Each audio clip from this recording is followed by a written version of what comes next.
깨진 그릇이라는 제목으로 하나님 말씀을 전하겠습니다.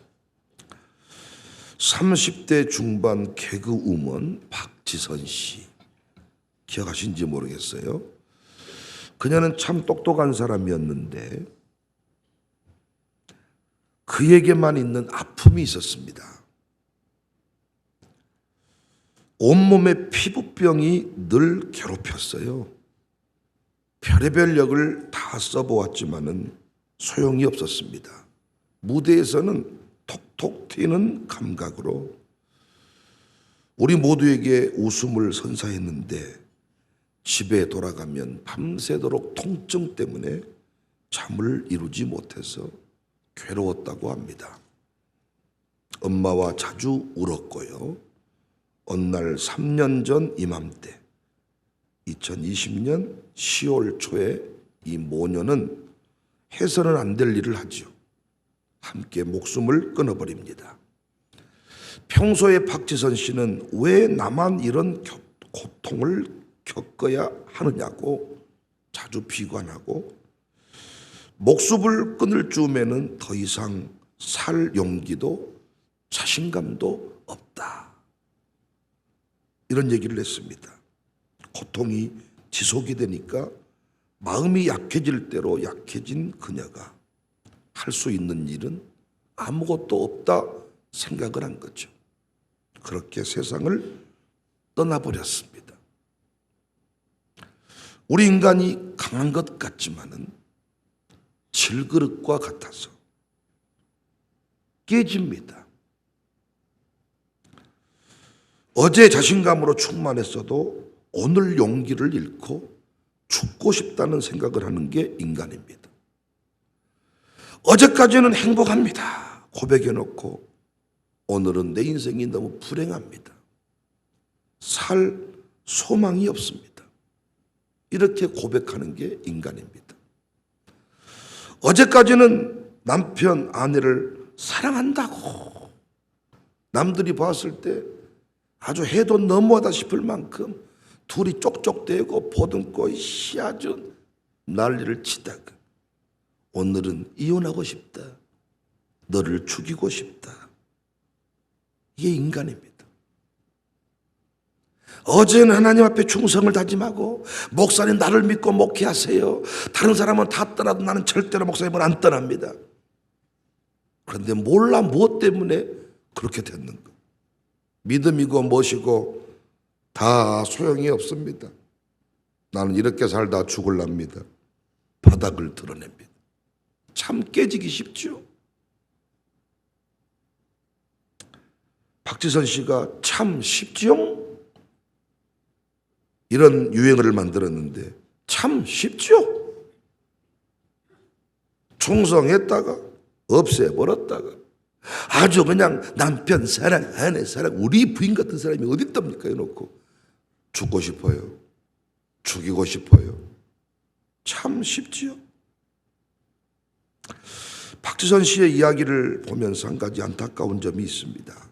그 아픔과 고민을 누군가에게 털어놓을 수 있었다면 분명히 치료책이 있었을 것입니다.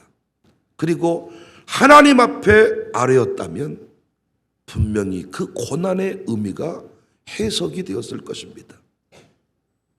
그러면 감사가 터졌겠죠. 다윗은 왕이 되기 전에 사울 왕의 추격을 피하느라고 애를 먹었습니다. 쫓기는 기간이 무려 10여 년 가까이 됐지요. 이 기간 동안에 다윗은 상상을 초월하는 고통을 겪습니다. 다윗이 광야로 피하면 사울이 광야로 쫓아오고 들판으로 피하고 시내를 건너면 들판을 건너고 강을 건너와서 추격을 했습니다. 쫓아오지 않는 곳이 없었어요. 상상을 한번 해보십시오. 도망다니는 다윗이 제대로 밥을 먹었을까요? 잠은 제대로 잤을까요? 늘 그 마음이 평안했을까요? 외롭지 않았겠습니까? 끼니가 끼니지 끼니이지 못했을 것입니다. 항상 피곤했겠죠. 눈이 충혈됐겠죠. 잠을 잘 못 자니까 몸무게는 쭉쭉 빠지겠죠. 죄 없는 젊은이를 이렇게 괴롭히니 어떻게 이가 살 수가 있겠습니까? 이 괴로운 상황을 다윗은 다음과 같이 고백합니다. 9절에 여호와여 내가 고통 중에 있사오니 내게 은혜를 베푸소서. 내가 근심 때문에 눈과 영혼과 몸이 쇠하였나이다. 내 일생을 슬픔으로 보내며 나의 연수를 탄식으로 보내며 내 기력이 나의 죄악 때문에 약하여지며 나의 뼈가 쇠하도소이다. 내가 모든 대적들 때문에 욕을 당하고 내 이웃에게는 심히 당하니 내 친구가 놀라고 길에서 보는 자가 나를 피합니다.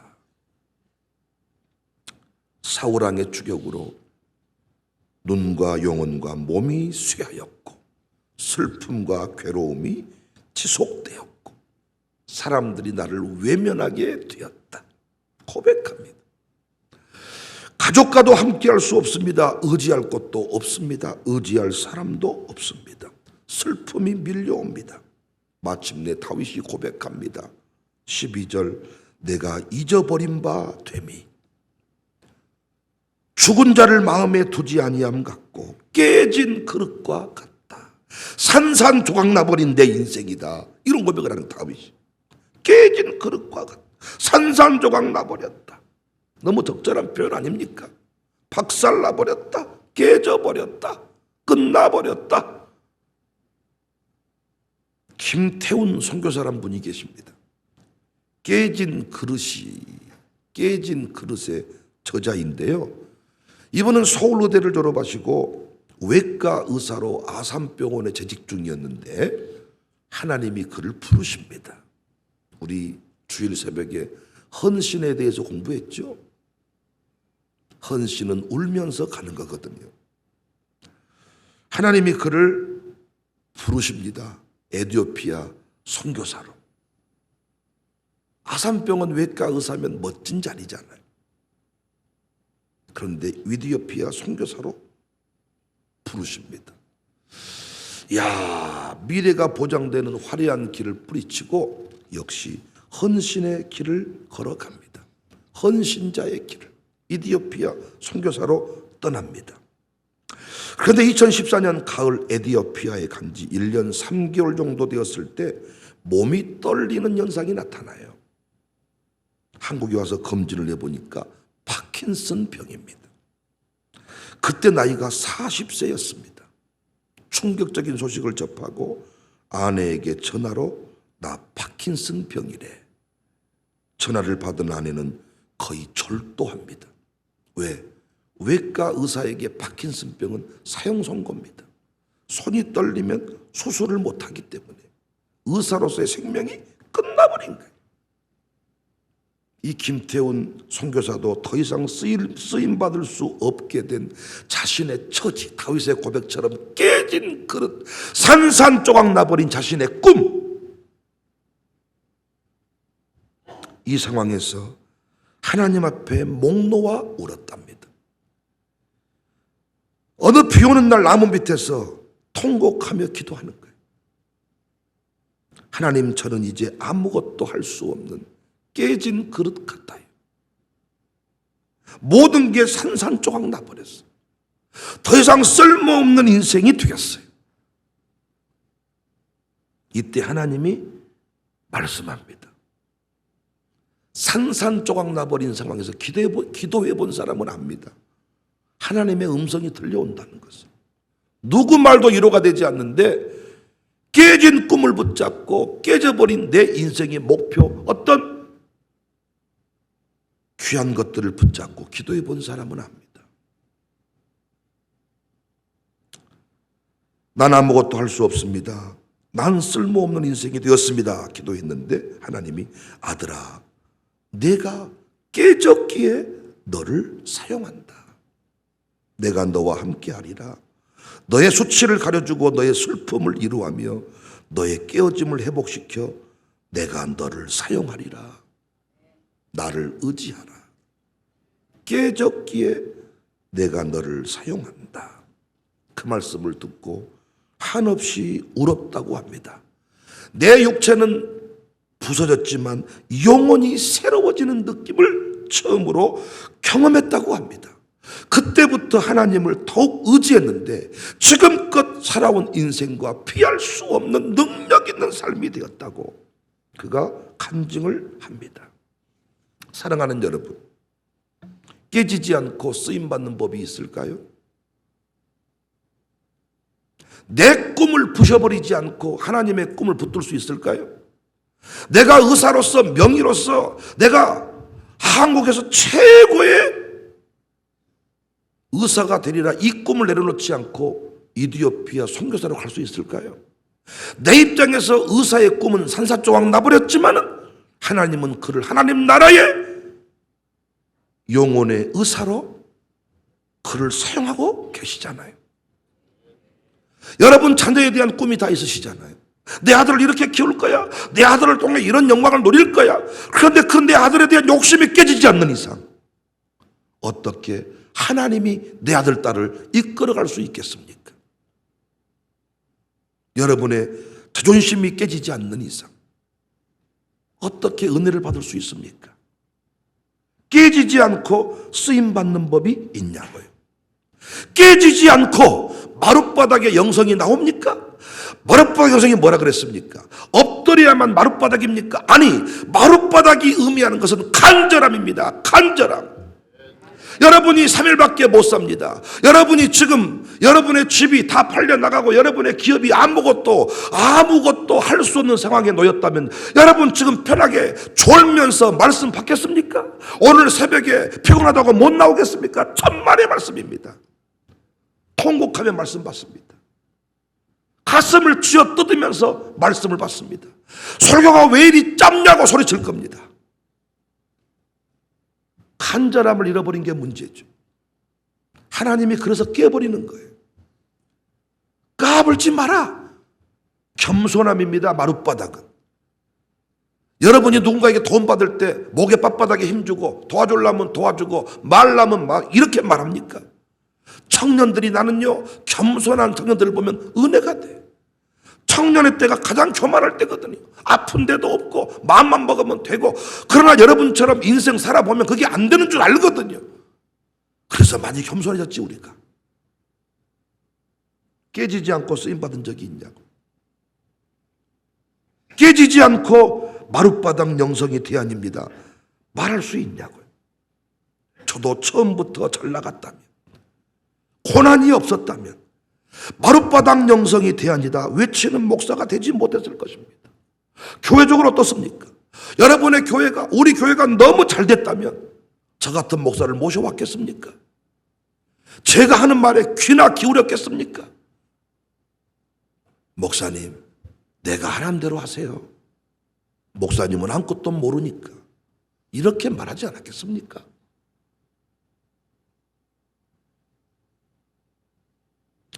그래서 하나님은 다윗을 고난의 광야로 인도합니다.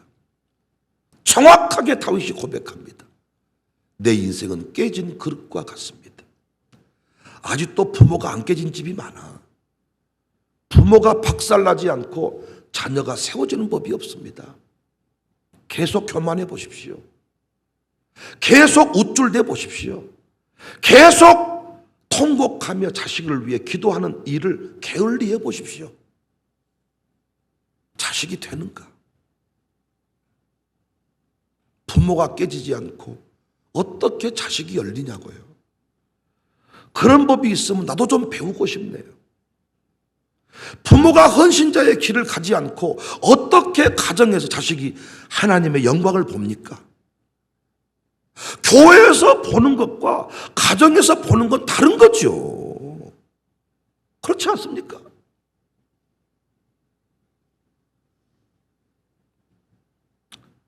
깨진 그릇과 같다. 그런데 그 깨진 그릇을 보면서 다윗이 한 일은 1절에 여호와여 내가 주께 피하오니 나를 영원히 부끄럽게 하지 마시고 주의 공의로 나를 건지소서.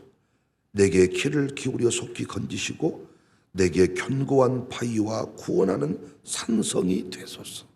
깨진 현실을 발견했을 때 박살나버린 내 인생을 발견했을 때 다윗이 하나님께 부르짖어 기도했다는 것입니다. 당장 기도가 나오지 않을 것입니다. 내 몸이 망가졌습니다. 산산조각 난 거죠. 당신 책상 빼. 당신과 거래를 끊겠습니다. 산산조각 난 것이겠죠. 그때 바로 찬송이 나온다고요? 안 나온다니까요. 절망하겠죠. 고민하겠죠. 욕하겠죠. 포기하고 싶겠죠. 그러나 궁극적으로 잠시 마음을 달래고 잠시 슬퍼하고 궁극적으로 기도해야 돼요. 왜? 기도해야만 깨진 이유를 알 수가 있다고요. 기도를 해야만, 하나님 앞에 나와야만, 왜 내 꿈이 깨졌습니까? 왜 내 자식이 무너졌습니까? 이 이유를 하나님만 안다고요. 하나님만 알기 때문에 왜 남의 집 자식은 착착착 열리는데 우리 집 새끼는 왜 안 열립니까? 이걸 하나님만 안다고요. 하나님만. 목사가 아무리 위로해도 위로받지 못해.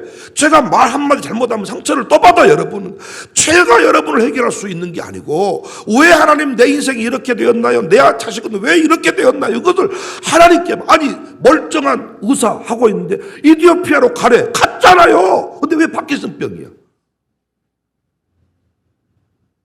화가 나지 않습니까?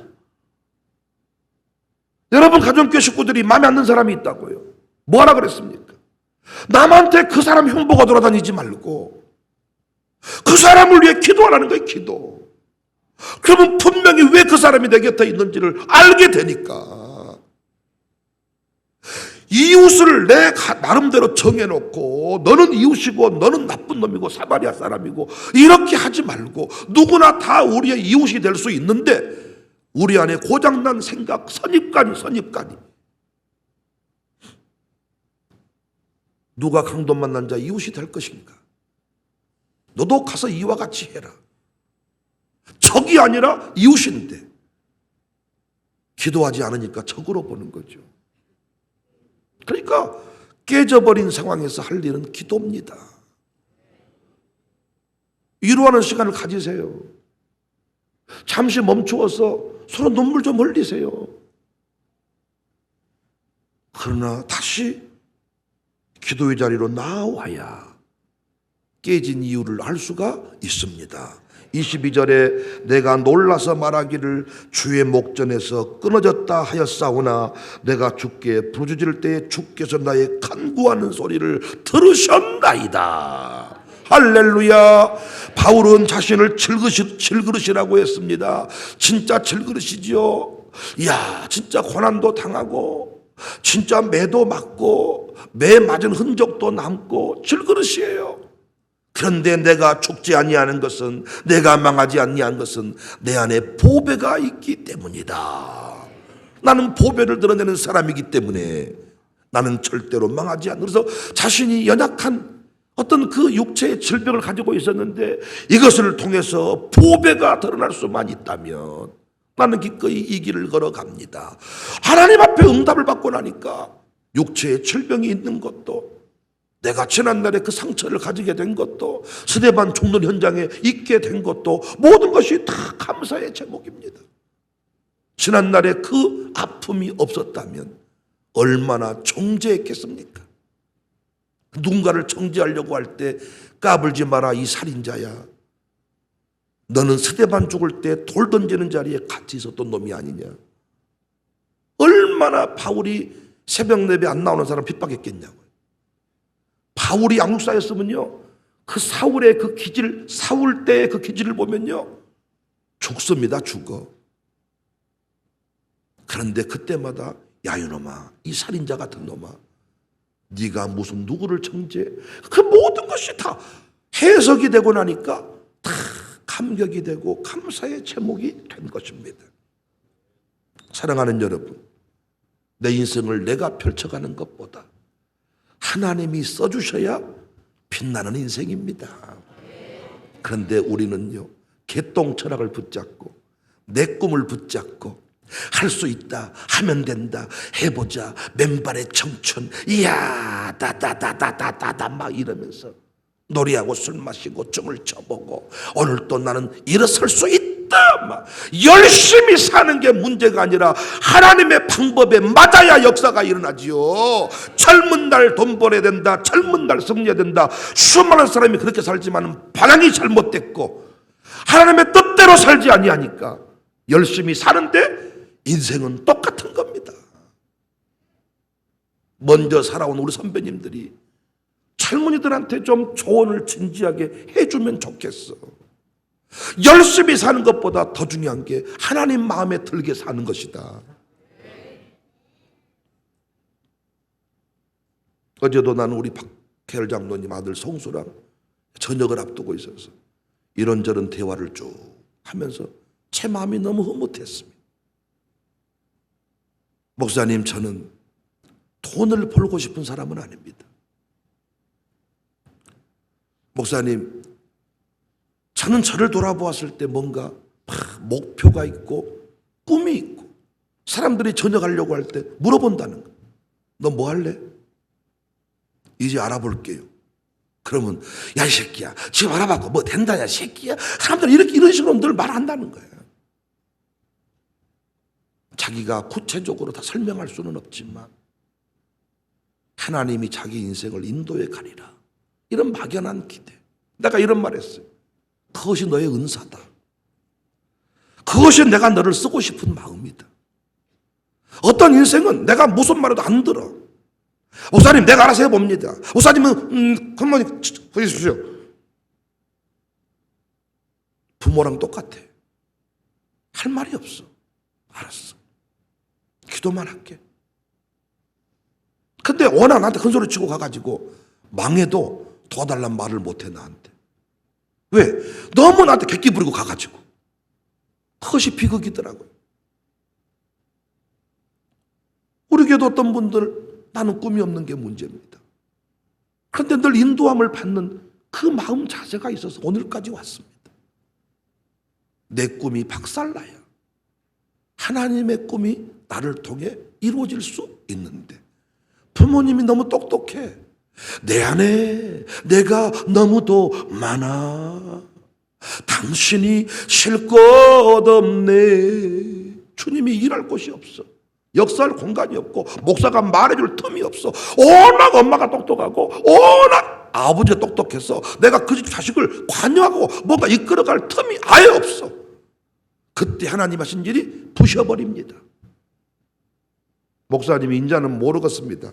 목사님이 알아서 하십시오. 목사님이 알아서 해주십시오. 그때부터 역사가 일어나더라고요. 우리 교회도 청사라고 이름을 지을 때 얼마나 참 대단한 꿈을 가지고 이름을 지었겠습니까? 내 교회가 어려워지고 힘들어지니 교회 이름도 바꿉시다. 새 출발합시다. 그 마음 자세 때문에 난 우리 교회가 부흥했다고 생각해요. 목사님이 뭔데 조보를 바꾸세요? 목사님 뭔데 교회 이름을 바꾸세요? 십자가를 왜 바꾸셨어요? 이런 걸로 싸워. 의자를 왜 바꿨어요? 만복한테상이 좋은데 크리스탈로 왜 바꾸셨어요? 이런 걸로 싸운다고요. 그런데 내 꿈이, 내 계획이 박살나는 순간에 하나님이 이루시고자 하는 일들이 이루어지더란 말입니다. 얼마나 멋진 고백인지 몰라. 깨진 그릇과 같습니다. 깨지지 않고 쓰임받은 사람이 있냐고요. 그런데 깨진 자리에서 술 마시고 노래하고 춤만 추고 있으니까 문제지요. 깨진 자리에서 아버지를 생각하고 돌아가겠다 해야 인생이 바뀌는데 취업 열매를 먹고 난 할 수 있다, 해본다, 할 수 있다, 베데스다에서 이렇게 사는 것이 우리 인생이라고요. 사랑하는 여러분, 어떤 절망적인 소식을 들으셨나요? 어떤 무엇 때문에 지금 상실감에 붙들려 계신가요? 이제 조금 슬퍼하셨다면, 좀 더 슬퍼할 시간이 필요하다면 시간을 더 드릴게요. 좀 더 슬퍼하시고 다시 주님 앞에 물으십시오. 주님, 왜 내게 파킨슨병을 주셨나요? 주님, 왜 내 사업을 무너뜨리셨어요? 주님, 왜 내 자식을 데려가셨어요? 주님, 나에게 왜 이렇게 못쓸 병을 주셨어요? 다른 사람은 왜 두 발로 멀쩡해서 새벽 예배 걸어 나오는데 나는 왜 휠체어 타고 와야 되나요? 주님께 물으시라. 목사가 답 못 줍니다. 함부로 목사가 말했다가는 쌍욕을 먹기 일쑤입니다. 주님 앞에 두 손을 들고 주님 앞에 부르짖을 때 주의 목전에서 끊어졌다 생각했는데 하나님이 내게 말씀해 주시더라는 겁니다. 우리는 알잖아요. 다윗이 10대 때 기름 부음 받았는데 그때 왕 됐으면 어떻게 됐을까요? 어떻게 됐을까요? 그런데 그 광야의 연단을 통하여 자신은 깨지고 하나님의 사람으로 거듭나서 성군 중에 성군이 되지 않습니까?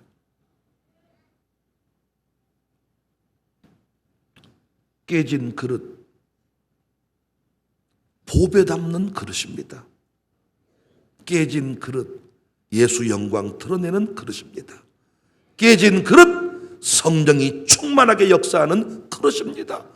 여러분과 저는 깨진 그릇이기에 오늘 또 주님 앞에 이렇게 쓰임받는 거예요.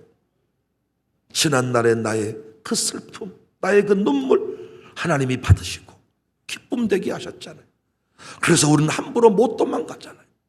우리는 함부로 주님을 못 떠나잖아요. 왜? 깨진 그릇에 간증이 있으니까. 빵빵 나간 인생들 얼마나 교만합니까? 우리 아들 딸들 가만히 보면 얼마나 교만합니까? 지가 금방 일어서겠다 그래. 부모님께 조금 큰 실수를 한 놈들이 늘 어떤 짓거리를 하느냐. 아버지랑 연락을 딱 끊고 지가 어디서 반드시 아버지 빚 다 갚아줄 때가 되면 나타나겠다. 너는 평생 못 온다 이러마. 아니 뭔 사기당해서 아버지 돈에 한 5천만 원 손실을 냈나 봐. 근데 그때부터 연락을 끊는다고요. 우리 가족 중에도 그런 사람들이 있어요. 연락을 끊고 지 마음속에는 가서 금방 열심히 해가지고 돈 딱 벌어서 아버지 앞에 딱 갖다 주고 그때부터 내가 자식 노릇하랍니다. 됩니까? 하나님이 그렇게 만들어 놓은 이유가 있는데 무슨 짓을 해보세요 되는가? 천부의 의지 없어 손들고 옵니다. 아버지 도와주십시오. 그래야 회복이 됩니다. 여러분. 깨진 그릇, 깨진 꿈 붙잡고 하나님 앞에 두 손을 들고 부르짖어 응답받는 복된 아침이 되어지기를 바랍니다.